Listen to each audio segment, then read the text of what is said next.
ದೇವರ ಪರಿಶುದ್ಧ ನಾಮಕ್ಕೆ ಸ್ತೋತ್ರವಾಗಲಿ. ಓಪ್ ಟಿವಿ ಚಾನಲ್ ಕನ್ನಡ ವೀಕ್ಷಕರಿಗೆ ನಾನು ಹೃದಯಪೂರ್ವಕವಾಗಿ ವಂದಿಸುತ್ತೇನೆ. ನಾವು ಈ ಒಂದು ಆಧ್ಯಾತ್ಮಿಕ ಜೀವನವನ್ನು ಸರಿಯಾದ ಮಾರ್ಗಗಳ ಬಗ್ಗೆ ನಾವು ದಾನ ಮಾಡುತ್ತಿರುವಾಗ ನಾನು ಈ ದಿನಕ್ಕಾಗಿ ಆರಿಸಿಕೊಳ್ಳುವ ಶಿರೋನಾಮೆ ದ ಗ್ರ್ಯಾಟಿಟ್ಯೂಡ್ ಪಾತ್, ಕೃತಜ್ಞತಾ ಮಾರ್ಗ. ಪ್ರಿಯರೇ, ನಮ್ಮ ಜೀವನದಲ್ಲಿ ಒಂದು ಕೃತಜ್ಞತೆ ಜೀವನವನ್ನು ನಮ್ಮಲ್ಲಿ ಇರಬೇಕು ಪ್ರಿಯರೇ. ಸೊ ದೇವರು ಮಾಡಿರುವಂಥ ಎಲ್ಲ ಅದ್ಭುತ ಕಾರ್ಯಗಳನ್ನು ಎಲ್ಲ ವಿಷಯವಾಗಿ ನಾವೇನು ಮಾಡಬೇಕು? ದೇವರಿಗೆ ಕೃತಜ್ಞತಾ ಮಾಡಬೇಕು. ಸೊ ನಾನು ಆರಿಸ್ಕೊಂಡಿರುವ ವೇದ ವಾಕ್ಯವು 1 ಥೆಸಲೋನಿಕ 5ನೇ ಅಧ್ಯಾಯ 18ನೇ ವಚನ. ಎಲ್ಲದರಲ್ಲಿಯೂ ಕೃತಜ್ಞತಾ ಸ್ತುತಿ ಮಾಡಿರಿ, ಇದೇ ನಿಮ್ಮ ವಿಷಯವಾಗಿ ಕ್ರಿಸ್ತ ಯೇಸುವಿನಲ್ಲಿ ತೋರಿ ಬಂದ ದೇವರ ಚಿತ್ತ. ಪ್ರಿಯರೇ, ಎಲ್ಲ ವಿಷಯದಲ್ಲಿ ನಾವೇನು ಮಾಡಬೇಕಂತ? ಕೃತಜ್ಞತಾ ಸ್ತುತಿ ಮಾಡಬೇಕಂತ ದೇವರಿಗೆ. ಒಂದು ವಾಕ್ಯಕ್ಕಾಗಿ ಪ್ರಾರ್ಥನೆ ಮಾಡಿಕೊಳ್ಳೋಣ. ನಮ್ಮನ್ನು ಬಹಳವಾಗಿ ಪ್ರೀತಿ ಮಾಡುವಂಥ ಪರಲೋಕದ ಕರ್ತನೆ, ನಿನ್ನ ನಾಮಕ್ಕೆ ಸ್ತೋತ್ರ ಉಂಟಾಗಲಿ. ತಂದೆಯೇ, ಈ ದಿನದಿಂದ ನಾವು ನಿಮ್ಮ ವಾಕ್ಯವನ್ನು ಧ್ಯಾನ ಮಾಡುತ್ತಿರುವಾಗ ನಿಮ್ಮ ಪರಿಶುದ್ಧಾತ್ಮವನ್ನು ಸಹಾಯ ಮಾಡು. ಹಾಗೂ ವೀಕ್ಷಿಸಿರುವಂಥ ಎಲ್ಲ ಒಂದು ಭಕ್ತರುಗಳಿಗೆ ನೀವೇ ಅವರ ಪರಿಶುದ್ಧಾತ್ಮನ ಸಹಾಯ ಮಾಡಿ ನಮ್ಮ ಜೀವನದಲ್ಲಿ ಒಂದು ಆಧ್ಯಾತ್ಮಿಕ ಬೆಳವಣಿಗೆಗಾಗಿ ಯಾವ ರೀತಿಯಾಗಿ ಕೃತಜ್ಞತಾ ಒಂದು ಮಾರ್ಗದಲ್ಲಿ ನಾವು ನಡೆಯಬೇಕೆಂಬ ನೀವೇ ನಮ್ಮ ಜೊತೆ ಮಾತಾಡಬೇಕೆಂದು ಯೇಸು ಕ್ರಿಸ್ತ ನಾಮದಲ್ಲಿ ಬೇಡಿ ಹೊಂದಿದ್ದೇವೆ ನಮ್ಮ ಕರ್ತನೇ, ಆಮೆನ್. ಪ್ರಿಯರೇ, ನಮ್ಮ ಜೀವನದಲ್ಲಿ ಕೃತಜ್ಞತಾ ಇರಬೇಕು. ದೇವರು ನಮಗೆ ಮಾಡಿರುವಂಥ ಎಲ್ಲ ಒಂದು ಅದ್ಭುತ ಕಾರ್ಯಗಳು, ಒಂದು ವಿಷಯಗಳಲ್ಲಿ ನಾವೇನು ಮಾಡಬೇಕಂತ? ಕೃತಜ್ಞತೆ ಇರಬೇಕು. ಸೊ ಸತ್ಯವೇದದಲ್ಲಿ ಅನೇಕ ಮಂದಿ ದೇವರಿಗೆ ಕೃತಜ್ಞತೆ ಹೇಳಿದ್ದಾರೆ. ನಾನು ನಿಮಗೆ ಪ್ರಶ್ನೆ ಹಾಕುತ್ತೇನೆ, ನೀವು ನಿಮ್ಮ ಜೀವನದಲ್ಲಿ ಯೇಸು ಕ್ರಿಸ್ತನು ಮಾಡಿರುವಂಥ ಎಲ್ಲ ಅದ್ಭುತ ಕಾರ್ಯಗಳು ನಿಮ್ಮ ವಿಷಯದಲ್ಲಿ ನೀವು ಕೃತಜ್ಞತೆ ಆಗಿದ್ದೀರಾ? ಅಥವಾ ಯೇಸು ಸ್ವಾಮಿಯ ಒಂದು ಮಾಡಿರುವಂಥ ಎಲ್ಲ ಅದ್ಭುತ ಕಾರ್ಯಗಳು ನೀವು ಮರೆತೋಗಿದ್ದೀರಾ? ಸೊ ನನ್ನ ಜೊತೆ ನೀವು ಸತ್ಯವಾದವನ್ನು ತೆರೆದಿರಿ. ಲೂಕನ ಬರೆದ ಸುವಾರ್ತೆ 17ನೇ ಅಧ್ಯಾಯ 11ರಿಂದ ಕೆಲವು ವಚನಗಳು ಇವತ್ತು ನಾವು ಧ್ಯಾನ ಮಾಡೋಣ. ಲೂಕನ ಬರೆದ ಸುವಾರ್ತೆ 17ನೇ ಅಧ್ಯಾಯ 11ನೇ ವಚನ. ಆತನು ಯೆರೂಸಲೇಮಿಗೆ ಪ್ರಯಾಣ ಮಾಡುವಾಗ ಸಮಾರ್ಯ ಗಲಿಲಾಯ ಸೀಮೆಗಳ ನಡುವೆ ಹಾದು ಹೋದನು. ಒಂದು ಹಳ್ಳಿಗೆ ಬಂದಾಗ 10 ಮಂದಿ ಕುಷ್ಠರೋಗಿಗಳು ಆತನ ಎದುರಿಗೆ ಬಂದು ದೂರದಲ್ಲಿ ನಿಂತು, ಯೇಸುವೇ, ಗುರುವೇ, ನಮ್ಮ ಮೇಲೆ ದಯವಿಡು ಎಂದು ಕೂಗಿ ಹೇಳಿದರು. ಪ್ರಿಯರೇ, ಯೇಸು ಕ್ರಿಸ್ತನು ಸುವಾರ್ಥ ಸಾರುವುದಕ್ಕೆ ಹಲವಾರು ಹಳ್ಳಿಗಳು ಪ್ರಯಾಣ ಮಾಡಿದನು. ಸೊ ಒಂದು ಸಮಾರ್ಯ ಹಳ್ಳಿಗೆ, ಸಮಾರ್ಯ ಗಲಿಯ ಸೀಮೆಗಳಿಗೆ ಬಂದಾಗ ಒಂದು ದೂರದಲ್ಲಿ ಯಾರಿದ್ರು? ಒಂದು ಹಳ್ಳಿ, ಒಂದು ಊರು ಹೊರಗಡೆ ಕುಷ್ಠರೋಗಿಗಳು. ಪ್ರಿಯರೇ, ಆಗಿನ ಕಾಲದಲ್ಲಿ ಯಾರಾದರೂ ಕುಷ್ಠರೋಗಿಗಳು ಬಂದರೆ ಅವರೇನು ಮಾಡ್ತಿದ್ರು? ಊರು ಹೊರಗೆ ಹಾಕ್ತಿದ್ರು. ಇಲ್ಲಿ ಯೇಸು ಸ್ವಾಮಿಯು ಹೋಗುತ್ತಿರುವಾಗ ಆ ಒಂದು 10 ಕುಷ್ಠರೋಗಿಗಳ ಮಂದಿ ಏನು ಮಾಡಿದ್ರು? ಯೇಸು ಕ್ರಿಸ್ತನನ್ನು ನೋಡಿ ಕಿರಿಚಿದರು. ಯೇಸು ಕ್ರಿಸ್ತನ ಒಂದು ಸಹಾಯಕ್ಕಾಗಿ ಅವರು ಪ್ರಯತ್ನ ಪಟ್ಟರು. 12ನೇ ವಚನ. ಒಂದು ಹಳ್ಳಿಗೆ ಬಂದಾಗ 10 ಮಂದಿ ಕುಷ್ಠರೋಗಿಗಳು ಆತನ ಎದುರಿಗೆ ಬಂದು ದೂರದಲ್ಲಿ ನಿಂತು, ಯೇಸುವೇ, ಗುರುವೇ, ನಮ್ಮ ಮೇಲೆ ದಯವಿಡು ಎಂದು ಕೂಗಿ ಹೇಳಿದರು. ಪ್ರಿಯರಿಲ್ಲ, 10 ಮಂದಿ ಏನು ಮಾಡ್ತಿದ್ದಾರೆ? ಯೇಸು ಕ್ರಿಸ್ತನ ನೋಡಿ ಕೂಗಿ ಕಿರಿಚಿದ್ರು. ನಮ್ಮ ಮೇಲೆ ದಯವಿಡು, ನಮ್ಮ ಮೇಲೆ ಕರುಣೆ ಇಡು, ನಮ್ಮನ್ನು ರಕ್ಷಿಸು, ಈ ಕುಷ್ಠ ರೋಗದಿಂದ ನಮ್ಮನ್ನು ಬಿಡುಗಡೆ ಮಾಡು ಎಂದು ಏನು ಮಾಡಿದ್ರು? ಕೂಗಿ ಹೇಳಿದರು ಯೇಸು ಕ್ರಿಸ್ತನಿಗೆ. ಪ್ರಿಯರೇ, ಇದೇ ವಿಷಯದಾಗಿ ನಮ್ಮ ಜೀವನದಲ್ಲಿ ನಮಗೆ ಕಷ್ಟ ಬರುವಾಗ, ನಮಗೆ ಸಂಕಟ ಬರುವಾಗ, ನಮ್ಮ ಆಧ್ಯಾತ್ಮಿಕ ಜೀವನವನ್ನು ಮುಳಿದಾಗ ನಾವೇನು ಮಾಡ್ತೇವೆ? ಯೇಸು ಕ್ರಿಸ್ತನನ್ನು ಬೇಡಿಕೊಂತೇವೆ.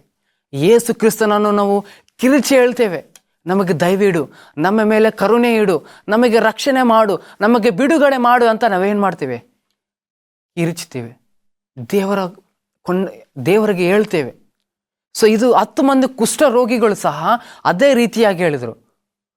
ಕೆಲವು ದಿನಗಳ ನಂತರ ಅವ್ರ ಕುಟುಂಬಕ್ಕೆ ದೂರವಾಗಿದ್ರು, ಅವರ ಮನೆಗೆ ದೂರವಾಗಿದ್ರು, ಅವರ ಮಕ್ಕಳಿಗೆ ದೂರವಾಗಿದ್ರು.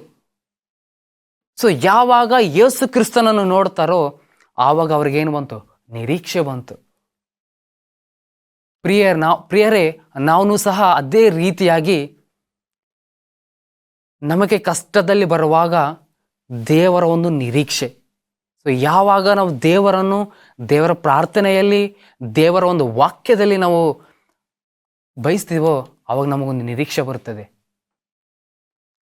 14ನೇ ವಚನ, ಆತನು ಅವರನ್ನು ನೋಡಿ, ನೀವು ಹೋಗಿ ಯಾಜಕರಿಗೆ ಮೈ ತೋರಿಸಿಕೊಳ್ಳಿರಿ ಎಂದು ಹೇಳಿದನು. ಪ್ರಿಯರೇ, ಇಲ್ಲಿ ನಾವು ನೋಡುವುದಾದರೆ 10 ಮಂದಿ ಕುಷ್ಠರೋಗಿಗಳು ಯೇಸು ಕ್ರಿಸ್ತನ ನೋಡಿದಾಗ ಅವ್ರು ಕಿರಿಚಿದರು. ಅವ್ರು ಜೋರಾಗಿ ಕಿರಿಚಿದರು, ಗುರುವೇ, ಯೇಸುವೆ, ನಮ್ಮ ಮೇಲೆ ದಯವಿಡು ಅಂದು ಹೇಳಿದಾಗ ಯೇಸು ಕ್ರಿಸ್ತನು ಏನು ಹೇಳ್ತಾನೆ? ಹೋಗಿ ನಿಮ್ಮ ಮೈಗಳು ಯಾಜಕರಿಗೆ ತೋರಿಸಿರಿ. ಸೊ ಆಗಿನ ಕಾಲದಲ್ಲಿ ಯಾಜಕರಿಗೆ ತೋರಿಸಿದರೆ ಆ ಒಂದು ಸಭಾಮಂದಿರಗಳಲ್ಲಿ ಆ ಒಂದು ಯಾಜಕರು ಹೇಳ್ತಾರೆ, ಸೊ ಈ ಒಂದು ವ್ಯಕ್ತಿ, ಈ ಒಂದು ರೋಗಿ ಅನ್ನು ಒಂದು ಗುಣ ಹೊಂದಿದ್ದಾನೆ. ಸೊ ಈಗಿನ ದಿನದಲ್ಲಿ ನಾವೇನು ಮಾಡಬೇಕು? ಈ ಒಂದು ಊರಲ್ಲಿ ನಾವು ಅವ್ರನ್ನೇ ಯೂಸ್ ಮಾಡಬೇಕು, ಅಂದರೆ ಇಲ್ಲಿ ಇಳಿಸ್ಬೇಕು ಅಂತ ಆ ಯಾಜಕನೇ ಹೇಳ್ತಾರೆ. ಪ್ರಿಯರೇ, ಇಲ್ಲಿ 10 ಮಂದಿ ಕುಷ್ಠರೋಗಿಗಳು. ಸೊ ಯೇಸು ಕ್ರಿಸ್ತನು 10 ಮಂದಿಗೆ ಗುಣಪಡಿಸ್ತಾನೆ. ಮುಂದೆ ಏನಾಗುತ್ತೆ ನೋಡೋಣ. 15ನೇ ವಚನ, ಅವರಲ್ಲಿ ಒಬ್ಬನು ತನಗೆ ಗುಣವಾದದ್ದನ್ನು ನೋಡಿ ಮಹಾಶಬ್ದನ ದಿನದಿಂದ ದೇವರನ್ನು ಕೊಂಡಾಡುತ್ತಾ ಹಿಂತಿರುಗಿ ಬಂದು ಯೇಸುವಿನ ಪಾದಗಳಿಗೆ ಅಡ್ಡ ಬಿದ್ದು ಆತನಿಗೆ ಉಪಕರಿಸುತ್ತಿದ್ದನು. ಪ್ರಿಯರೇ, ಇಲ್ಲಿ ನೋಡಿ, 10 ಮಂದಿ ಕುಷ್ಠರೋಗಿಗಳು, 10 ಮಂದಿ ಕುಷ್ಠರೋಗಿಗಳು ದೇವರಿಗೆ ವಿಜ್ಞಾಪನೆ ಮಾಡಿದರು, ದೇವರಿಗೆ ಕಿರಿಚಿದರು, ದೇವರಿಗೆ ಪ್ರಾರ್ಥನೆ ಮಾಡಿದರು. ಆದರೆ ಯೇಸು ಕ್ರಿಸ್ತನು 10 ಮಂದಿ ಕುಷ್ಠರೋಗಿಗಳನ್ನು ಸ್ವಸ್ಥತೆ ಮಾಡುವಾಗ ಇಲ್ಲಿ ವಾಕ್ಯ ಹೇಳುತ್ತೆ, ಒಬ್ಬನು ಮಾತ್ರ ಹಿಂತಿರುಗಿ ಬಂದನು. ದಾರಿಯಲ್ಲೇ ಯೇಸು ಕ್ರಿಸ್ತನು ಸ್ವಸ್ಥತ ಮಾಡಿದನು. ಆ ದಾರಿಯಲ್ಲೇ ಅವನು ಸ್ವಸ್ಥತ ಆಗಿದ್ದನ್ನು ಕಂಡು ಮತ್ತೆ ಹಿಂತಿರುಗಿ ಯೇಸು ಕ್ರಿಸ್ತನ ಪಾದ ಹತ್ರ ಬಂದನು. ಪ್ರಿಯರೇ, ಯೇಸು ಕ್ರಿಸ್ತನು 10 ಮಂದಿಗೆ ಸ್ವಸ್ಥತ ಮಾಡಿದನು. ಇಲ್ಲಿ ನಾವು ನೋಡ್ತೇವೆ, ಒಬ್ಬನು ಮಾತ್ರ ಯೇಸು ಕ್ರಿಸ್ತನ ಹತ್ರ ಬಂದನು. ಇದೇ ರೀತಿಯಾಗಿ ನಮ್ಮ ಲೈಫಲ್ಲಿ ಕೂಡ ಪ್ರಿಯರೇ, ನಾವು ಕಷ್ಟದಲ್ಲಿ ಇರುವಾಗ, ನಾವು ಬಾಧೆಯಲ್ಲಿರುವಾಗ, ನಾವು ಚಿಂತೆಯಲ್ಲಿರುವಾಗ ಯೇಸು ಕ್ರಿಸ್ತನನ್ನು ಬೇಡಿಕೊಂತೇವೆ, ಸಭೆಗೆ ಹೋಗಿ ಉಪವಾಸ ಪ್ರಾರ್ಥನೆ ಮಾಡುತ್ತೇವೆ, ನಾವು ವಾಕ್ಯಗಳಲ್ಲಿ ಓದ್ತೇವೆ.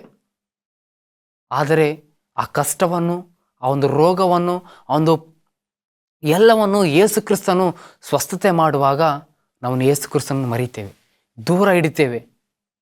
ಇಲ್ಲಿ 10 ಮಂದಿ 9 ಮಂದಿ ಅದೇ ರೀತಿಗೆ ಮಾಡಿದರು. ಯಾವಾಗ ಅವರು ಕಷ್ಟದಲ್ಲಿದ್ದರೋ ಯೇಸು ಕ್ರಿಸ್ತನನ್ನು ಬೇಡಿಕೊಂಡರು, ಯೇಸು ಕ್ರಿಸ್ತನನ್ನು ಕೊಂಡಾಡಿದರು, ಯೇಸು ಕ್ರಿಸ್ತನನ್ನು ಕೇಳಿಕೊಂಡ್ರು, ನಮಗೆ ಸ್ವಸ್ಥತೆ ಮಾಡು, ಈ ರೋಗದಿಂದ ಬಿಡುಗಡೆ ಮಾಡು, ನಮಗೆ ಒಂದು ಬಿಡುಗಡೆ ಮಾಡು, ದಯೆ ಇಡು ಅಂತ ಕಿರಿಚಿಕೊಂಡರು ಯೇಸು ಕ್ರಿಸ್ತನಿಗೆ. ಆದರೆ ಯಾವಾಗ ಯೇಸು ಕ್ರಿಸ್ತನು ಸ್ವಸ್ಥತೆ ಮಾಡುತ್ತಾನೆ ಪ್ರಿಯರೇ, ಅವರನ್ನು ಯೇಸು ಕ್ರಿಸ್ತನನ್ನು ಮರೀತಾರೆ, ಒಬ್ಬನು ಮಾತ್ರ ತಿರುಗಿ ಬರ್ತಾನೆ. ಪ್ರಿಯರೇ, ನಮ್ಮ ಲೈಫಲ್ಲಿ ಕೂಡ ಅದೇ. ನಮ್ಮ ಲೈಫಲ್ಲಿ, ನಮ್ಮ ಜೀವನದಲ್ಲಿ ಆಧ್ಯಾತ್ಮಿಕ ಜೀವನವನ್ನು ಬೆಳಿಬೇಕಾದರೆ ಕೃತಜ್ಞತೆ ಜೀವಿತವನ್ನು ನಾವು ಬೆಳೆಸಬೇಕು ಪ್ರಿಯರೇ. ಕೃತಜ್ಞತಾ ಜೀವಿತವನ್ನು ನಾವು ಯಾವಾಗ ಬೆಳೆಸ್ತೇವೋ ಆವಾಗ ನಮ್ಮ ಆಧ್ಯಾತ್ಮಿಕ ಜೀವನವನ್ನು ಇನ್ನೂ ಹೆಚ್ಚಾಗಿ, ಇನ್ನೂ ಬಲವಾಗಿ ಮುಂದುವರಿತದೆ ಪ್ರಿಯರೇ. ಇನ್ನು ಪೌಲನು ಹೇಳ್ತಾನೆ, ಎಲ್ಲ ವಿಷಯಗಳಲ್ಲಿ ನಾವೇನು ಮಾಡಬೇಕಂತ?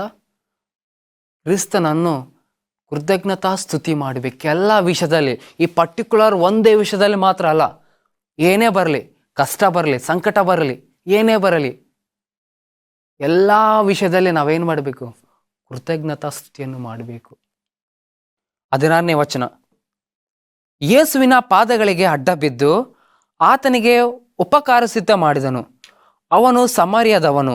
ಯೇಸು ಇದನ್ನು ನೋಡಿ 10 ಮಂದಿ ಶುದ್ಧರಾದರಲ್ಲವೇ, ಮಿಕ್ಕ 9 ಎಲ್ಲಿ ಎಂದು ಪ್ರಶ್ನೆ ಮಾಡಿದನು. ಪ್ರಿಯರೇ, ಯಾವಾಗ ಯೇಸು ಕ್ರಿಸ್ತನು 10 ಮಂದಿಗೆ ಸ್ವಸ್ಥತೆ ಮಾಡಿದನೋ, 10 ಮಂದಿಗೆ ಸ್ವಸ್ಥತೆ ಮಾಡಿದನೋ, ಒಬ್ಬನು ಮಾತ್ರ ಹಿಂತಿರುಗಿ ಬಂದನು. ಯಾವಾಗ ಯೇಸು ಕ್ರಿಸ್ತನ ಪ್ರಶ್ನೆ ಮಾಡುತ್ತಾನೆ, ನಿನ್ನ ಜೊತೆ ಮಿಕ್ಕ ಎಲ್ಲ 10 ಮಂದಿ ಸ್ವಸ್ಥರಾದ್ರಲ್ಲ, ಮಿಕ್ಕ 9 ಮಂದಿ ಎಲ್ಲಿ ಅನ್ನೋ ಪ್ರಶ್ನೆಯನ್ನು ಮಾಡುವಾಗ ಅವನು ಸೈಲೆಂಟ್ ಆದನು. ಪ್ರೇರೆ, ಈಗ ಅದೇ ವಿಷಯದಲ್ಲಿ ನಮ್ಮಲ್ಲಿ ಸಹ, ನಮ್ಮ ಕುಟುಂಬದಲ್ಲಿ ಯಾರಿಗಾದರೂ ಅನಾರೋಗ್ಯ ಇದ್ದರೆ, ಒಂದು ಕಷ್ಟವಿದ್ದರೆ ನಾವು ದೇವರಿಗೆ ವಿಜ್ಞಾಪನೆ ಮಾಡ್ತೀವಿ, ನಾವು ಪ್ರಾರ್ಥನೆ ಮಾಡ್ತೀವಿ. ಸೊ ದೇವರು ನಮ್ಮ ಕುಟುಂಬದಲ್ಲಿ ಸ್ವಸ್ಥತೆ ಮಾಡುವಾಗ ನಾವು ಕೃತಜ್ಞತೆ ಸ್ತುತಿಯನ್ನು ಮಾಡೋದು ನಿಲ್ಲಿಸ್ತೀವಿ, ದೇವರನ್ನು ಮರೀತೀವಿ. ಸೊ ಅವಾಗ ದೇವರು ನಮಗೆ ಪ್ರಶ್ನೆ ಮಾಡುತ್ತೇನೆ, ನಿಮಗೂ ಪ್ರಶ್ನೆ ಮಾಡುತ್ತೇನೆ, ದೇವರು ನಿಮಗೂ ಪ್ರಶ್ನೆ ಮಾಡುತ್ತಾರೆ. ನೀವು ಏನಂತ ಉತ್ತರ ಕೊಡ್ತೀರಿ? ಯಾವ ರೀತಿಯಾಗಿ ಒಬ್ಬ ಕುಷ್ಠ ರೋಗಿಗೆ ಪ್ರಶ್ನೆ ಮಾಡಿದನು ಯೇಸು ಕ್ರಿಸ್ತನು, ಅದೇ ರೀತಿಯಾಗಿ ಕೆಲವು ವರ್ಷಗಳಿಂದ, ಕೆಲವು ತಿಂಗಳುಗಳಿಂದ ನೀವು ನಿಮ್ಮ ಕುಟುಂಬ ಬಗ್ಗೆ ಪ್ರಾರ್ಥನೆ ಮಾಡುತ್ತಿದ್ದೀರಿ, ನೀವು ದೇವರಿಗೆ ವಿಜ್ಞಾಪನೆ ಕೊಡ್ತಾ ಇದ್ದೀರಿ, ದೇವರಿಗೆ ಕಿರುಚಾಡ್ತಾ ಇದ್ದೀರಿ. ಸೊ ಯಾವಾಗ ದೇವರು ನಿಮ್ಮ ಕುಟುಂಬವನ್ನು ಸ್ವಸ್ಥತೆ ಮಾಡುವಾಗ ನೀವು ದೇವರನ್ನು ಮರಿತಾರೆ, ನೀವು ಕೃತಜ್ಞತಾ ಸ್ತುತಿಯನ್ನು ಮರಿತಾರೆ, ನಿಮಗೆ ದೇವರ ಪ್ರಶ್ನೆಯನ್ನು ಕೇಳ್ತಾರೆ. ನೀವು ಆ ದಿನ ನನಗೆ ವಿಜ್ಞಾಪನೆ ಮಾಡಿದ್ದೀರಲ್ಲ, ನನಗೆ ಪ್ರಾರ್ಥನೆ ಮಾಡಿದ್ದೀರಿ, ಸೊ ನಾನು ನಿಮಗೆ ಸದುತ್ತರವನ್ನು ದಯಪಾಲಿಸಿದ್ದೀನಲ್ಲ, ನಿಮ್ಮ ಕುಟುಂಬ ಎಲ್ಲಿ? ನಿನ್ನ ಜೊತೆ ಸಭೆ ಬಂದವರ ನಿಮ್ಮ ಸ್ನೇಹಿತರೆಲ್ಲಿ? ಪ್ರಿಯರೇ, ಈ ಒಂದು ಯೇಸು ಸ್ವಾಮಿ ಯಾವ ರೀತಿಯಾಗಿ ಪ್ರಶ್ನೆ ಮಾಡಿದನು ಒಂದು ಕುಷ್ಠರೋಗಿಗೆ, ಅದೇ ರೀತಿಯಾಗಿ ನಿಮಗೂ ನನಗೂ ಪ್ರಶ್ನೆ ಮಾಡುತ್ತಾನೆ. ನಮ್ಮ ಉತ್ತರ ಏನಾಗಬೇಕು? ನಮ್ಮ ಆತ್ಮಿಕ ಜೀವನವನ್ನು ಕೇವಲ ಒಂದು ಸಮಯದವರೆಗೆನ, ಯಾವಾಗ ಕಷ್ಟಗಳು ಬರ್ತದೋ ಅದೇವರೆಗೆನ, ದೇವರ ಸಂಬಂಧವಾಗಿಯೂ ದೇವರ ವಿಚಾರಣೆವಾಗಿಯೂ ದೇವರಲ್ಲಿರುವಂಥ ಒಂದು ವಿಜ್ಞಾಪನೆ ಮಾಡುತ್ತವರೆಗೆನ? ಪ್ರಿಯರೇ, ಯಾವಾಗ ನಮ್ಮ ಕಷ್ಟಗಳು ಯೇಸು ಕ್ರಿಸ್ತನನ್ನು ಸ್ವಸ್ಥತೆ ಮಾಡುತ್ತಾನೋ, ನಮ್ಮ ಭಾರಗಳನ್ನು ತೆಗೆದು ಬಿಡ್ತಾನೋ, ಆವಾಗ ನಾವೇನಾಗಬೇಕು? ಕೃತಜ್ಞತರಾಗಿರಬೇಕು. ಇಲ್ಲದಿದ್ದರೆ ಆ ಯೇಸು ಕ್ರಿಸ್ತನನ್ನು ನಿಮಗೆ ಪ್ರಶ್ನೆ ಮಾಡುತ್ತಿದ್ದಾನೆ, ನಿಮಗೆ ಪ್ರಶ್ನೆ ಮಾಡುತ್ತಾನೆ. ನಿಮ್ಮ ತಂದೆಯಾಗಲಿ, ನಿಮ್ಮ ತಾಯಿಯಾಗಲಿ, ನಿಮ್ಮ ಅಣ್ಣ ಆಗಲಿ, ನಿಮ್ಮ ತಂಗಿಯಾಗಲಿ, ನಿಮ್ಮ ಅಕ್ಕ ಆಗಲಿ, ನಮ್ಮ ಸ್ನೇಹಿತರಾಗಲಿ, ನಿಮ್ಮ ಬಂಧುಗಳಾಗಲಿ, ಯಾರಾದರಾಗಲಿ, ಯಾವಾಗ ನಿಮಗೆ ವಿಜ್ಞಾಪನೆ ಮಾಡಿ ಯೇಸು ಕ್ರಿಸ್ತನನ್ನು ಕೇಳಿ ನೀವು ಕೃತಜ್ಞತೆ ಮಾಡಿಲ್ಲ ಅಂದರೆ ನಿಮಗೆ ಯೇಸು ಕ್ರಿಸ್ತನ ನೇರವಾಗಿ ಪ್ರಶ್ನೆ ಮಾಡುತ್ತಾನೆ, ಮಿಕ್ಕ ಜನರು ಎಲ್ಲಿ ಅಂತ. ಅವಾಗ ನಿಮ್ಮ ಉತ್ತರ ಏನಾಗಿದೆ ಅಂದ ನಿಮಗೆ ನಾನು ಬಿಡ್ತೇನೆ. ನೀವು ಒಂದ್ಸಲ ಪರೀಕ್ಷೆ ಮಾಡಿಕೊಳ್ಳ್ರಿ ನಿಮ್ಮ ಜೀವನವನ್ನು. ನಮ್ಮ ಆತ್ಮಿಕ ಜೀವನ ಬೆಳಿಬೇಕಾದರೆ ಕೇವಲ ನಮಗೆ ವಿಜ್ಞಾಪನೆಯದಲ್ಲಿರುವಾಗ ಪ್ರಾರ್ಥನೆ ಮಾಡೋದಲ್ಲ, ಕೇವಲ ನಮಗೆ ದೇವರು ಕಷ್ಟದಲ್ಲಿರುವಾಗ ಮಾತ್ರವಲ್ಲ, ನಾವು ಕೃತಜ್ಞತಾ ಜೀವನವನ್ನು ಯಾವಾಗ ನಾವು ಮುಂದುವರಿಸುತ್ತೇವೋ ಆವಾಗ ನಮಗೆ ಆತ್ಮಿಕ ಜೀವನವನ್ನು ಬಲವಾಗಿರುತ್ತೆ. ಪ್ರಿಯರೇ, ಆತ್ಮಿಕ ಜೀವನವನ್ನು ಮುಂದುವರಿಸಬೇಕಾದರೆ ಕೃತಜ್ಞತೆಯನ್ನು ನಾವು ಬಹಳ ಮುಖ್ಯವಾಗಿದೆ. ಸೊ ಯಾವಾಗ ಈ ದೇವರ ಮೇಲೆ ಎಲ್ಲ ಒಂದು ವಿಷಯದಲ್ಲೇ ನಾವು ಕೃತಜ್ಞತಾ ಇರ್ತೀವೋ ಆವಾಗ ಇನ್ನೂ ಹೆಚ್ಚಿನ ರೀತಿಯಾಗಿ ನಾವು ಏನು ಮಾಡ್ತೀವಿ? ದೇವರೊಂದಿಗೆ ನಾವು ಬಲಪಡ್ತೀವಿ, ದೇವರ ಒಂದು ಆತ್ಮಿಕ ವಿಷಯಗಳೇ ನಾವು ಬಲಪಡ್ತೀವಿ. 18ನೇ ವಚನ, ಮಿಕ್ಕ 9 ಮಂದಿ ಎಲ್ಲಿ? ದೇವರನ್ನು ಸ್ತುತಿಸುವುದಕ್ಕೆ ಈ ಅನ್ಯ ದೇಶದವನೇ ಹೊರತು ಇನ್ಯಾರೂ ಹಿಂತಿರುಗಿ ಬರಲಿಲ್ಲ ಎಂದು ಹೇಳಿ ಅವನಿಗೆ, ಎದ್ದು ಹೋಗು, ನಿನ್ನ ನಂಬಿಕೆಯೇ ನಿನ್ನನ್ನು ಸ್ವಸ್ಥ ಮಾಡಿದೆ ಎಂದು ಹೇಳಿದನು. ಪ್ರಿಯರೇ, ಇಲ್ಲಿ ಯೇಸು ಕ್ರಿಸ್ತನಿಗೆ ಎಷ್ಟು ಬಾಧೆ ಆಗಿರ್ಬೋದು. ಯೇಸು ಕ್ರಿಸ್ತನು ಒಬ್ಬರು ಇಂಪಾರ್ಟೆಂಟ್ ಅಲ್ಲ, ಯೇಸು ಕ್ರಿಸ್ತನು ಒಬ್ಬರಿಗೋಸ್ಕರ ಈ ಲೋಕಕ್ಕೆ ಬಂದಿಲ್ಲ. ಯೇಸು ಕ್ರಿಸ್ತನು ಈ ಒಂದು ಪರ್ಟಿಕ್ಯುಲರ್ ವ್ಯಕ್ತಿಗಾಗಿ ಯೇಸು ಕ್ರಿಸ್ತನು ಬಂದಿಲ್ಲ, ಇಡೀ ಲೋಕಕ್ಕೆ ಈ ಜನಗಳು ಬಂದನು. ಪ್ರಿಯರೇ, ಒಬ್ಬನಾದರೂ ನಾಶವಾದರೆ ದೇವರಿಗೆ ಅದೇ ಬೇಕು, ಒಬ್ಬನೂ ನಾಶವಾಗಬಾರದು. ಇಲ್ಲಿ ಯೇಸು ಕ್ರಿಸ್ತನನ್ನು ಮಂದಿಗೆ ಕುಷ್ಠರೋಗಿಯನ್ನು ಸ್ವಸ್ಥತೆ ಮಾಡಿದನು. ಆದರೆ ಒಬ್ಬನು ಮಾತ್ರ ಕೃತಜ್ಞತಾ ಸ್ತುತಿ ಮಾಡುವುದಕ್ಕೆ ಹಿಂತಿರುಗಿ ಬಂದನು. ನಮ್ಮ ಜೀವನವನ್ನು ಪರೀಕ್ಷೆ ಮಾಡಿಕೊಳ್ಳೋಣ. ನಮ್ಮ ಜೀವನವನ್ನು ಯಾವ ರೀತಿ ಇದೆ? ನಾವು 9 ಮಂದಿಯ ಮಾರ್ಗವನ್ನು ಹಿಡಿದಿದ್ದೀವ, ಇಲ್ಲವ ಒಬ್ಬನ ಮಾರ್ಗವನ್ನು ಹಿಡಿದಿದ್ದೀವ? ಪ್ರಿಯರೇ, ಆಧ್ಯಾತ್ಮಿಕ ಬೆಳವಣಿಗೆ ಮಾರ್ಗವು ಈ ಒಂದು ಸಂಚಿಕೆಯಲ್ಲಿ ಯಾವ ಮಾರ್ಗವನ್ನು ನೀವು ಹಿಡಿದಿದ್ದೀ? ಯಾರ ಮಾರ್ಗವನ್ನು ನೀನು ಹಿಡಿದಿದ್ದೀ? ಈ 9 ಮಂದಿಯ ಇಲ್ಲ ಒಬ್ಬರಂತೆ ನೀವು ಮಾರ್ಗವನ್ನು ಹಿಡಿದಿದೆಯಾ? ಹೌದು, ಯೇಸು ಕ್ರಿಸ್ತನನ್ನು ನಾನು ಕಷ್ಟದಲ್ಲಿರುವಾಗ, ಬಾಧೆಯಲ್ಲಿರುವಾಗ, ಸಮಸ್ಯೆದಲ್ಲಿ ಇರುವಾಗ ನಮ್ಮ ದೇವರು ಯೇಸು ಕ್ರಿಸ್ತನನ್ನು ನಮಗೆ ಸತತವನ್ನು ಕೊಟ್ಟಿದ್ದಾನೆ. ನನ್ನ ಪ್ರಾರ್ಥನೆಗಳಿಗೆ, ವಿಜ್ಞಾಪನೆಗಳಿಗೆ ಎಲ್ಲದರಿಗೆ ನನಗೇನು ಮಾಡಿದ್ದಾನೆ? ಒಂದು ಉತ್ತರವನ್ನು ಕೊಟ್ಟಿದ್ದಾನೆ. ನಾವೇನು ಮಾಡಬೇಕು? ಕೃತಜ್ಞತೆ ಮಾಡಬೇಕು. ನಮ್ಮಿಂದ ಯೇಸು ಕ್ರಿಸ್ತನೇನು ಬೆಳ್ಳಿ ಬಂಗಾರ ಆಸ್ತಿ ಪಾಸ್ತಿ ಏನು ಕೇಳ್ತಿಲ್ಲ, ಕೇವಲ ಕೃತಜ್ಞತೆ. ಈ ಕೃತಜ್ಞತೆ ಜೀವಿತವನ್ನು ನಾವೇನು ಮಾಡಬೇಕು? ಪ್ರಾರಂಭ ಮಾಡಬೇಕು. ಪ್ರಿಯರೇ, ಯೇಸು ಕ್ರಿಸ್ತನ ಕಾರ್ಯಗಳು ಒಂದು ಮರೆಯಲಾರದೆ ಎಲ್ಲ ವಿಷಯದಲ್ಲಿ ನಾವೇನು ಮಾಡಬೇಕು? ಕೃತಜ್ಞತರಾಗಿರಬೇಕು ಯೇಸು ಕ್ರಿಸ್ತನಿಗೆ. ಪ್ರಿಯರೇ, ಯೇಸು ಕ್ರಿಸ್ತನ ನಮ್ಮಿಂದ ಏನು ಕೇಳ್ತಿಲ್ಲ, ಯೇಸು ಕ್ರಿಸ್ತ ನಮ್ಮಿಂದ ಏನು ಭಾವಿಸ್ತಿರಲಿಲ್ಲ. ಕೇವಲ ನಮ್ಮ ಒಂದು ನಮ್ರತೆ, ನಮ್ಮೊಂದು ದೀನ ಒಂದು ಸ್ವಭಾವ, ನಮ್ಮೊಂದು ಕೃತಜ್ಞತೆ ಒಂದು ಜೀವನ ದೇವರು ಬಯಸ್ತಾನೆ. ದೇವರು ಕಾಯ್ತಾ ಇದ್ದೇನೆ. ಪ್ರಿಯರೇ, ನಿಮ್ಮ ಪ್ರಾರ್ಥನೆಗಳಿಗೆ ಉತ್ತರ ಸಿಗ್ಬೋದು, ನಿಮ್ಮ ಕಷ್ಟಗಳಿಗೆ ತೀರೋಗಿರ್ಬೋದು, ನಿಮ್ಮ ಒಂದು ಬಾಧೆಗಳಲ್ಲಿ ಎಲ್ಲ ಸ್ವಸ್ಥತೆ ಆಗಿರ್ಬೋದು. ಒಂದ್ಸಲ ಯೋಚನೆ ಮಾಡ್ರಿ, ನೀವು ನಿಮ್ಮ ಜೀವನದಲ್ಲಿ ಕೃತಜ್ಞತಾವನ್ನು ಯೇಸು ಕ್ರಿಸ್ತನಿಗೆ ಹೇಳಿದ್ದೀರಾ? ಇಲ್ಲವಾ ಈ 9 ಮಂದಿಯಾಗಿ ನಾವು ಮರೆತಿದ್ದೇವೆ? ಒಂದ್ಸಲ ಯೋಚನೆ ಮಾಡಿ ಪ್ರಿಯರೇ. ಯೇಸು ಕ್ರಿಸ್ತನು ಕಾಯ್ತಾ ಇದ್ದಾನೆ. ಯೇಸು ಕ್ರಿಸ್ತನು ಕಾಯ್ತಾ ಇದ್ದಾನೆ. ಯೇಸು ಕ್ರಿಸ್ತನು ಆ ಒಂದು ಸ್ವಸ್ಥತೆ ಮಾಡುವಾಗ ಯೇಸು ಕ್ರಿಸ್ತನು ಅಲ್ಲೇ ನಿಂತಿದ್ನು. ಒಂದು ವೇಳೆ ಈ ಒಂದು ಮಕ್ಕಳು ಮತ್ತೆ ಹಿಂತಿರುಗಿ ಬರ್ತಾನೋ ಇಲ್ಲ ಅಂತ ಯೇಸು ಕ್ರಿಸ್ತನು ಅಲ್ಲೇ ನಿಂತಿದ್ದನು. ಅರ್ಧ ದಾರಿಯಲ್ಲಿ ಹೋಗಿ ಒಬ್ಬನು ಮಾತ್ರ ತಿರುಗಿ ಬಂದನು. ಪ್ರಿಯರೇ, ಈಗ ಯೇಸು ಕ್ರಿಸ್ತನು ಕಾಯ್ತಾ ಇದ್ದಾನೆ. ನಿಮ್ಮ ಕುಟುಂಬಗಳಲ್ಲಿ ಅನೇಕ ಪ್ರಾರ್ಥನೆಗಳಿಗೆ ಉತ್ತರ ಸಿಗಬಹುದು. ಅನೇಕ ರೋಗಗಳನ್ನು ಸ್ವಸ್ಥತೆ ಮಾಡಿರ್ಬೋದು. ಈಗ ಉತ್ತರಕ್ಕಾಗಿ ಯೇಸು ಕ್ರಿಸ್ತನು ಕಾಯ್ತಾ ಇದ್ದೇನೆ. ನಿಮ್ಮ ಉತ್ತರ ಏನಾಗಿದೆ? ಯೇಸು ಕ್ರಿಸ್ತನನ್ನು ಈ ಒಬ್ಬನಿಗೆ ಪ್ರಶ್ನೆ ಮಾಡುವಂಥ ರೀತಿಯಾಗಿ ನಿಮಗೆ ಪ್ರಶ್ನೆ ಮಾಡಿದರೆ ನಿಮ್ಮ ಉತ್ತರ ಏನು? ಹೌದು, ನಾನು ನಮ್ಮ ಕುಟುಂಬ ಎಲ್ಲವೂ ದೇವರಿಗೆ ಕೃತಜ್ಞತಾವಾಗಿದ್ದೀವಿ ಅಂದು ಒಂದು ಆನಂದದಿಂದ, ಒಂದು ಸಂತೋಷದಿಂದ ಹೇಳ್ತೀರಾ? ಇಲ್ಲ ಈ ವ್ಯಕ್ತಿಯಂತೆ ನಾವು ಮೌನವಾಗಿ ಇರ್ತೀವ? ಪ್ರಿಯರೇ, ಯೇಸು ಕ್ರಿಸ್ತ ಖಂಡಿತವಾಗಿಯೂ ಒಂದು ಪ್ರಶ್ನೆಯನ್ನೇ ನಮಗೂ ಸಹ ಹೇಳ್ತಾನೆ. ಆ ಒಂದು ಪ್ರಶ್ನೆ ಕೇಳಿದರೆ ನಮ್ಮ ಉತ್ತರ ಏನಾಗಬೇಕು ಎಂದು ನಿಮಗೆ ಪರೀಕ್ಷೆ ಮಾಡೋದಕ್ಕೆ ನಿಮ್ಮ ವೈಯಕ್ತಿಕ ಆಲೋಚನೆ ಬೀಳುತ್ತೇನೆ. ಒಂದು ವಾಕ್ಯವನ್ನು ಓದ್ತೇನೆ. ಕೀರ್ತನಗಾರನು ಬರೆದನು, 100ನೇ ಕೀರ್ತನೆ 4ನೇ ವಚನ. ಕೃತಜ್ಞತಾ ಸ್ತುತಿಯೊಡನೆ ಆತನ ಮಂದಿರ ದ್ವಾರಗಳಿಗೂ ಕೀರ್ತನೆಯೊಡನೆ ಆತನ ಅಂಗಗಳಿಗೂ ಬನ್ನಿರಿ. ಆತನ ಉಪಕಾರ ಸ್ಮರಿಸಿರಿ, ಆತನ ನಾಮವು ಕೊಂಡಾಡಿರಿ. ಪ್ರಿಯರೇ, ದಾವಿದನ ಬರೆದ ಕೀರ್ತನು ದಾವಿದಗಾರನ ಈ ರೀತಿಯಾಗಿ ಹೇಳ್ತಾನೆ, ಕೃತಜ್ಞತಾ ಸ್ತುತಿಯೊಡನೆ ಆತನ ಮಂದಿರ ದ್ವಾರಗಳಿಗೆ, ಕೀರ್ತನೆಯೊಡನೆ ಆತನ ಅಂಗಗಳಿಗೆ ಬನ್ನಿರಿ. ಪ್ರಿಯರೇ, ದೇವರ ನಮ್ಮಿಂದ ಏನು ಭಾವಿಸ್ತಿರಲಿಲ್ಲ. ಆಸ್ತಿ ಪಾಸ್ತಿ ಅಂತಸ್ತು ಏನೂ ಇಲ್ಲ, ಕೇವಲ ಕೃತಜ್ಞತೆ. ನಾವು ದೇವರಿಗೆ ಕೃತಜ್ಞತೆ ಇದ್ದೀವ ಅಂತ ನಮ್ಮ ಯೋಚನೆ ಮಾಡಬೇಕು. ನಮ್ಮ ಒಂದು ಮಾರ್ಗ ಯಾವುದನ್ನು ಆಯ್ಕೆ ಮಾಡ್ಕೊತೀವಿ? ಆ ಒಂದು 9 ಮಂದಿಯ ಇಲ್ಲವೋ ಆ ಒಬ್ಬನ ಥರ ನಾವು ಮಾರ್ಗವನ್ನು ಆಯ್ಕೆ ಮಾಡ್ಕೊತೀವಿ? ಈ ಒಂದು ಆತ್ಮಿಕ ಜೀವನವನ್ನು, ಒಂದು ಸ್ಪಿರಿಚುವಲ್ ಆಗಿ ನಮ್ಮ ಜೀವನವನ್ನು ಬಲಪಡಿಸಬೇಕಾದರೆ ಕೃತಜ್ಞತಾ ಜೀವಿತವನ್ನು ಬಹಳ ಮುಖ್ಯವಾಗಿದೆ ಪ್ರಿಯರೇ.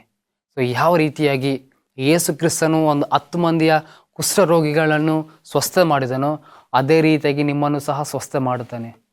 ಯಾವ ರೀತಿಯಾಗಿ ಒಬ್ಬನು ಮಾತ್ರ ತಿರುಗಿ ಬಂದನೋ ಅದೇ ರೀತಿಯಾಗಿ ನಾವು ಸಹ ತಿರುಗಿ ಬರಬೇಕು ಕೃತಜ್ಞತಾ ಸ್ತುತಿ ಮಾಡೋದಕ್ಕೆ. ಯಾವ ರೀತಿಯಾಗಿ ಯೇಸು ಕ್ರಿಸ್ತನನ್ನು ಪ್ರಶ್ನೆ ಮಾಡಿದನೋ ಅದೇ ರೀತಿಯಾಗಿ ನಿಮಗೂ ಸಹ ಪ್ರಶ್ನೆ ಮಾಡುತ್ತೇನೆ. ನಿಮ್ಮ ಕುಟುಂಬದವರಲ್ಲಿ, ನಿಮ್ಮ ಸ್ನೇಹಿತರಲ್ಲಿ, ನಿಮ್ಮ ಬಂಧುಗಳಲ್ಲಿ ಅಂತ. ಆಗ ನಮ್ಗೆ ಉತ್ತರ ಏನಾಗಬೇಕು ಅಂತ ನಾನು ಪ್ರಶ್ನೆ ಹಾಕುತ್ತೀನಿ ಪ್ರಿಯರೇ. ನಾವು ರೆಡಿಯಾಗಿ ಇದ್ದೀವಾ ಆ ಒಂದು ಉತ್ತರಕ್ಕೆ, ಆ ಒಂದು ಪ್ರಶ್ನೆಗೆ ಸರಿಯಾದ ಉತ್ತರವನ್ನು ನಾವು ಹೇಳೋದಕ್ಕೆ ರೆಡಿಯಾಗಿದ್ದೀವಾ ಅಥವಾ ಒಂದು ಮೌನಿಯಾಗಿದ್ದೀವಾ? ಪ್ರಿಯರೇ, ಯೇಸು ಕ್ರಿಸ್ತನ ಒಂದು ಅದ್ಭುತ ಕಾರ್ಯಗಳು ನಾವು ಮರೆತು ಬಿಟ್ಟರೆ ಈಗಲೇ ಈ ಒಂದು ಸರಿಯಾದ ಸಮಯ. ಯೇಸು ಕ್ರಿಸ್ತನ ಒಂದು ಅದ್ಭುತ ಕಾರ್ಯಗಳನ್ನು ನಾವು ನೆನಪಿಸ್ಕೊಂಡು ಪ್ರತಿಯೊಂದು ವಿಷಯಕ್ಕಾಗಿ ನಾವೇನು ಮಾಡೋಣ? ಕೃತಜ್ಞತೆ ಮಾಡೋಣ. ಸೊ ಯಾವಾಗ ನಾವು ಕೃತಜ್ಞತೆ ಮಾಡಿದರೆ ದೇವರನ್ನು ಇನ್ನೂ ಹೆಚ್ಚು ರೀತಿಯಾಗಿ ನಮಗೇನು ಮಾಡ್ತಾನೆ? ಆಶೀರ್ವಾದ ಮಾಡ್ತಾನೆ. ಹೌದು, ನಮ್ಮ ಒಂದು ಬ್ಯುಸಿ ಸ್ಕೆಡ್ಯೂಲ್ಗಳಿಂದ, ಒಂದು ಸಮಯಗಳಿಂದ, ಹಲವಾರು ಆಲೋಚನೆಗಳಿಂದ ನಾವು ಮರೆತು ಬಿಟ್ಟಿರ್ತೀವಿ ಪ್ರಿಯರೇ. ಈಗ ಸರಿಯಾದ ಸಮಯ ಪ್ರಾರ್ಥನೆ ಮಾಡಿಕೊಳ್ಳೋಣ. ಎಲ್ಲ ಒಂದು ಅದ್ಭುತ ಕಾರ್ಯಗಳನ್ನು ನಾವು ನೆನಪಿಸಿಕೊಂಡು ದೇವರಿಗೆ ಕೃತಜ್ಞತೆಯನ್ನು ಹೇಳೋಣ. ನಾವು ಪ್ರಾರ್ಥನೆ ಮುಖಾಂತರ ದೇವರಿಗೆ ಕೃತಜ್ಞತೆ ಹೇಳಿಕೊಳ್ಳೋಣ ಪ್ರಿಯರೇ. ನನ್ನ ಜೊತೆಯಾಗಿ ಏಕೀಭವಿಸಿ ದೇವರಿಗೆ ಒಂದು ಕೃತಜ್ಞತೆಯನ್ನು ಹೇಳೋಣ ಪ್ರಾರ್ಥನೆ ಮುಖಾಂತರ. ಪ್ರಾರ್ಥನೆ. ನಾವನ್ನು ಬಹಳವಾಗಿ ಪ್ರೀತಿ ಮಾಡುವಂಥ ಪರಲೋಕದ ಕರ್ತನೆ, ನಿನ್ನ ನಾಮಕ್ಕೆ ಸ್ತೋತ್ರ ಉಂಟಾಗಲಿ. ಹೌದು ತಂದೆಯ ಕರುಣಾಮಯನು, ದಯಸಾಗರ ಕರ್ತನೆ, ನೀನು ಎಷ್ಟೋ ಅದ್ಭುತ ಕಾರ್ಯಗಳನ್ನು ಮಾಡಿದೆ ಕರ್ತನೆ. ಒಂದು ಅಲ್ಪ ಆಲೋಚನೆ, ಅಲ್ಪ ಹೃದಯ ಕರ್ತನೆ, ನಾವು ನಿಮ್ಮ ಒಂದು ಅದ್ಭುತ ಕಾರ್ಯಗಳನ್ನು ನಾವು ಮರೆತು ಬಿಟ್ಟಿದ್ದೇವೆ ಕರ್ತನೆ. ದೇವ, ನಮ್ಮ ಆಲೋಚನೆಯನ್ನು, ನಮ್ಮ ಎಲ್ಲ ಒಂದು ನೆನಪಿಗೆ ಬಂದು ನಿಮಗೆ ಒಂದು ಕೃತಜ್ಞತೆ ಜೀವಿತವನ್ನು ನಾವು ಬಲಪಡಿಸಬೇಕೆಂದು ಬೇಡಿಕೊಳ್ಳುತ್ತೇವೆ ಕರ್ತನೆ. ನನ್ನ ಜೊತೆ ತಲೆಬಾಗಿರುವಂಥ ಎಲ್ಲರನ್ನು ಆಶೀರ್ವದಿಸು. ಅವ್ರು ಮಾಡಿರುವಂಥ ಪಾಪ ಅಪರಾಧವನ್ನು ಕ್ಷಮಿಸಿಬಿಡಪ್ಪ. ಹೌದು ಕರ್ತನೆ, ನೀವು ಮಾಡಿರುವಂಥ ಎಲ್ಲ ಅದ್ಭುತ ಕಾರ್ಯಗಳು ಅವ್ರು ಮರೆತಿರ್ಬೋದು ಕರ್ತನೆ. ಇದೊಂದು ಸರಿಯಾದ ಸಮಯ. ನೀವೇ ಅವರನ್ನು ಆಶೀರ್ವಾದ ಮಾಡಬೇಕೆಂದು ಬೇಡಿಕೊಳ್ಳುತ್ತೇನೆ ಕರ್ತನೆ. ಅವರೆಲ್ಲರನ್ನು ನೆನಪಿಸಿಕೊಂಡು ನಿಮ್ಮೊಂದು ಅದ್ಭುತ ಕಾರ್ಯಗಳನ್ನು ಕೃತಜ್ಞತಾ ಸ್ತುತಿಯೊಡನೆ ನಿಮಗೆ ಒಂದು ಆರಾಧನೆ ಮಾಡಬೇಕೆಂದು ನಾನು ಬಯಸುತ್ತೇನೆ ಕರ್ತನೆ. ಒಂದು ಚಿಕ್ಕ ವಾಕ್ಯವನ್ನು ಕೇಳಿರುವಂಥ ನಿಮ್ಮ ಭಕ್ತರನ್ನು ನೀವೇ ಅಧಿಕವಾಗಿ ಆಶೀರ್ವಾದ ಮಾಡಬೇಕೆಂದು ನಮ್ಮ ಮುದ್ದು ರಕ್ಷಕನಾದ ಯೇಸು ಕ್ರಿಸ್ತನ ನಾಮದಲ್ಲಿ ಬೇಡುವಂದಿದ್ದೇವೆ ನಮ್ಮ ಕರ್ತನೆ.